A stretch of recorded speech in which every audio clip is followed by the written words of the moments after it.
दोस्तों नमस्कार। सत्य की परीक्षा जितनी कठिन होती है उससे भी कठोर और बड़ी परीक्षा होती है जब धर्म की परीक्षा ली जाए। और इस परीक्षा में लगातार बने हुए हैं शंकराचार्य स्वामी अविमुक्तेश्वरानंद। लखनऊ में डिप्टी सीएम ब्रजेश पाठक ने जो ये एक चतुर चाल चली है उसको लेकर शंकराचार्य ने क्या कहा, सुन लीजिए। इसीलिए उन्होंने जो पावर विहीन व्यक्ति होता है, शक्तिहीन व्यक्ति होता है, वो कहता है कि ईश्वर न्याय करेगा, तो उन्होंने ईश्वरीय न्याय छोड़ दिया कि ईश्वर न्याय करेगा, क्योंकि इसका मतलब उनके पास पावर नहीं है। दोस्तों अभी आपने सुना कि शंकराचार्य किस तरह से ब्रजेश पाठक को उन्होंने कहा कि उनके अंदर कोई पावर नहीं है, वो पावरहीन है। वो सुबह सुबह पूजा पर बैठे थे, तभी उनको एक पत्र मिला एक मुस्लिम विधायक का, और वो पत्र आया मध्य प्रदेश से। सुन लीजिए जरा, उसको पढ़ करके सुना रहे हैं खुद स्वामी शंकराचार्य। बड़ा आश्चर्य होता है तब जब जिससे हम आशा करते हैं वो हमारी आशा को पूरा नहीं करता है, और जिससे हमारी आशा ही ना हो वो आगे बढ़ कर के हमारे हृदय के पास खड़ा हो जाता है। ऐसा ही एक दृश्य भोपाल, जो मध्य प्रदेश की राजधानी है, जहाँ पर मध्य प्रदेश की विधानसभा का सदन है, वहाँ से निकल कर के आया एक दृश्य। भोपाल उत्तर के विधायक श्रीमान अतीक अकील जी हैं, जिन्होंने विधानसभा में एक अशासकीय संकल्प पेश किया है, और अपने संकल्प के माध्यम से उन्होंने कहा है कि गौ माता को राष्ट्रमाता का दर्जा दिया जाए, और जब उनको हिंदू धर्म में, जिस धर्म के पालन करने वाले हमारे प्रदेश में, हमारे देश में बहुसंख्यक मात्रा में रहते हैं, तो उनकी इच्छा के अनुसार गौ माता को पूर्ण सम्मान दिया जाए। उन्होंने ये भी कहा है कि गौ माता के मांस का और उनके चमड़े का जो व्यापार है वो पूरी तरह से बंद किया जाए, गौ कसी करने वाले लोगों के ऊपर सख्ती बरती जाए, और गौ माता की मृत्यु अगर हो जाए तो पूरे सम्मान के साथ उनकी अंतिम संस्कार की व्यवस्था हो। ये मांग हिंदू, स्वयं को हिंदू कहने वाले विधायकों के द्वारा मांगी जानी चाहिए थी। यह संकल्प उनके द्वारा प्रस्तुत किया जाना चाहिए था, लेकिन चूक रहे हैं हिंदू अपना धर्म पालन करने में, चूक रहे हैं हिंदू अपने आप को हिंदू कहलवाने में। ये अतीक अकील आज कहीं न कहीं जितने विधानसभा में हिंदू विधायक हैं उनसे बढ़त ले रहे हैं, लेकिन कोई बात नहीं, अभी भी मौका है। इनके द्वारा जो संकल्प प्रस्तुत किया गया है उस संकल्प को पारित करके सभी विधायक इस अच्छे कार्य में अपने आप को सहभागी बना सकते हैं और सब अभिनंदनीय हो सकते हैं। अगर ये प्रस्ताव असफल रहता है तो मध्य प्रदेश के हिंदू विधायकों के ऊपर बहुत बड़ा कलंक होगा, यही हम कहना चाहते हैं।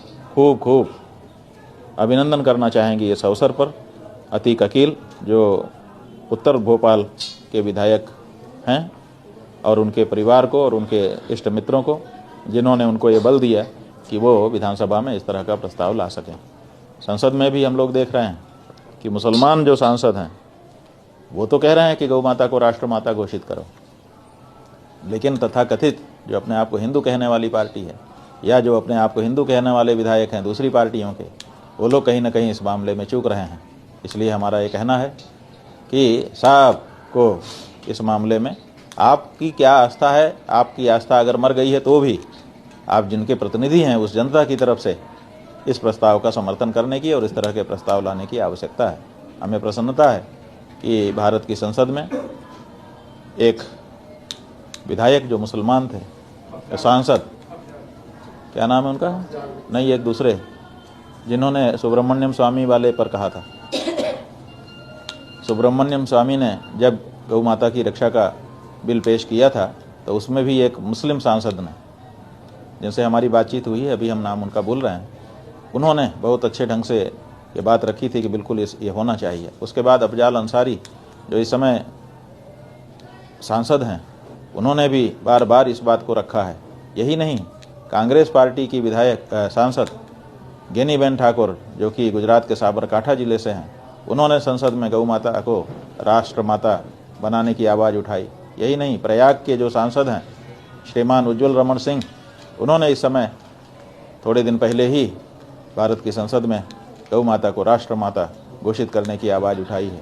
इस तरह से लोग आगे आ रहे हैं, लेकिन पता नहीं क्या बात है कि अपने आप को हिंदू घोषित करने वाले सांसद, विधायक अलग अलग विधानसभाओं और संसद में बैठे हुए हैं, वो क्यों इसमें देरी कर रहे हैं। अभी बीते दिनों राजस्थान की विधानसभा से समाचार आए हैं, वहाँ पर बड़ी लंबी चर्चा हुई है, और जो बाल मुकुंद जी वहाँ के विधायक हैं, उन्होंने अपनी ही सरकार से पूछा है विधानसभा में खड़े होकर के कि गौ माता को राज्य माता घोषित करने का विचार आपके मन में क्या है, बताइए। अभी तक वहाँ की सरकार ने बताया नहीं है। तो ये कुछ लोग हैं जिनका नाम इस समय हमको स्मरण आया, हमने आपको बताया है। ये सब अभिनंदनीय हैं। इस समय गौ माता को सम्मान देने के लिए और उनके प्रतिष्ठा और प्राणों की रक्षा करने के लिए विधानसभा है तो विधानसभा में, लोकसभा है तो लोकसभा में कानून का निर्माण करवाने के लिए खड़े हो जाने की आवश्यकता है।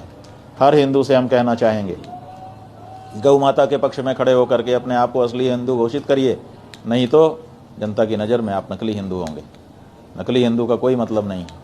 इसलिए गौ माता के पक्ष में खड़े होइए, जो जहाँ है वहीं खड़ा हो। फिर से एक बार अतीक अकील जी का अभिनंदन।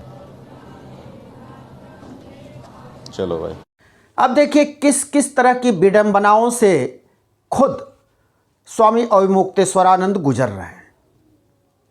माघ मेले का विवाद, बटुकों की शिखा खींचकर पुलिस की तरफ से पिटाई, उनकी अवहेलना, 12 दिन तक बैठे रहना, बिन नहाए प्रयाग से लौट जाना, और अब जो आरोप प्रत्यारोप का दौर शुरू हुआ है, उत्तर प्रदेश के मुख्यमंत्री योगी आदित्यनाथ उनको ना जाने क्या क्या बता रहे हैं, कालनेमी बता रहे हैं, उनसे शंकराचार्य का सर्टिफिकेट मांग रहे हैं। वही शंकराचार्य उनसे हिंदू होने का सर्टिफिकेट मांग रहे हैं, योगी होने का सर्टिफिकेट मांग रहे हैं। 40 दिन का उन्होंने समय दिया है, 20 दिन पूरे हो गए। अब शंकराचार्य ने 20वें दिन पत्रकार वार्ता कर उनको बहुत कुछ सुनाया, खरी खोटी सुनाया, और बताया कि जिस पश्चिम बंगाल का जिक्र हो रहा है कि पश्चिम बंगाल क्यों नहीं शंकराचार्य जा रहे हैं, वहाँ पर भी तो गायें कटती हैं। लेकिन उन्होंने कहा कि मैंने एक आंकड़ा देखा है जिसमें पश्चिम बंगाल में 19% गायें जो है संरक्षित हैं। वहीं उत्तर प्रदेश में लगातार गायों की संख्या में गिरावट आ रही है और 4% तक की गिरावट हो गई है। शंकराचार्य ने फिर एक बार उनको ढोंगी और हठधर्मी योगी करार दिया है। ये लगातार चल रहा है। लेकिन इसी के बीच जो दोनों डिप्टी सीएम हैं, वो शंकराचार्य को लेकर ऐसे ऐसे बयान देते हैं जैसे लगता है कि वो चाहते हैं कि ये जो योगी आदित्यनाथ और शंकराचार्य को लेकर जो रार मची है वो समाप्त हो जाए, वो कम हो जाए, वो खत्म हो जाए। केशव मौर्य डिप्टी सीएम कहते हैं कि वो तो भगवान शंकराचार्य हैं, मैं उनके पांव छूता हूं। दूसरी तरफ लखनऊ में ब्रजेश पाठक डिप्टी सीएम, उन्होंने कहा कि बटुकों की शिखा तक अगर किसी का हाथ पहुंचा है तो ये महापाप हुआ है, उनको श्राप पड़ेगा। इसी क्रम में अब कहा जा रहा है कि उन्होंने लखनऊ में किसी विद्यालय में, गुरुकुल में शिक्षा ग्रहण करने वाले 101 बटुकों को अपने यहाँ बुलाया, तो कोई कह रहा है कि ये बटुक खुद से गए थे और उन्होंने अपने आवास पर इन बटुकों को बैठाया, इनको उन्होंने टीके लगाए, तिलक लगाया, माला पहनाया, इनसे आशीर्वाद लिया, बटुकों ने मंत्रोच्चार किया। यह भी दृश्य एक अद्भुत दृश्य था। त्रिपुंड लगाए, चंदन के टीका लगाए, छोटे छोटे बटुक पहुंचे थे ब्रजेश पाठक के आवास पर, सरकारी आवास पर। और वहाँ ये बटुक वहाँ बैठे। बटुक भी कोई श्वेत वस्त्र में, कोई पीत वस्त्र में, पीले वस्त्र में, कोई भगवा वस्त्र में वहाँ दिखाई दिए। शिखा इनकी बधी हुई थी